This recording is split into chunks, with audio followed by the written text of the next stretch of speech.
शिर्डीकरांनो, खासदारांचा report card कधी पाहिलत का? 15 कोटींचा निधी आणि खर्च फक्त 71 लाख.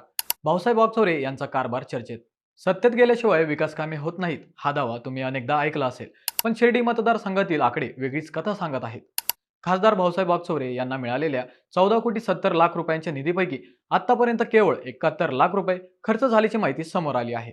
म्हणजेच उपलब्ध निधीच्या 5%पेक्षाही कमी खर्च झाल्याचा हा दावा केला जात आहे. याहून धक्कादायक बाब म्हणजे 2 वर्षांच्या कालावधीत फक्त 2च कामे पूर्ण झाल्याची नोंद आहे. त्यामध्ये लोणी खुर्द येथील सभागृह आणि काही सीसीटीव्ही कॅमेऱ्यांचा समावेश असल्याचे सांगितले जात आहे. दुसरीकडे मतदारसंघात 133 कामे सुरू असल्याची माहितीही समोर आली आहे. मात्र या आरोपांना खासदार वागचौरे यांनी फेटाळले आहे. फक्त 2च कामे पूर्ण झाली ही माहिती चुकीची असून 40 ते 50 कामे पूर्ण झाली आहेत आणि अनेक कामे प्रगतीपथावर आहेत असे त्यांचे म्हणणे आहे. आता खरा प्रश्न असा आहे, मतदारसंघातील विकासाची खरी स्थिती काय?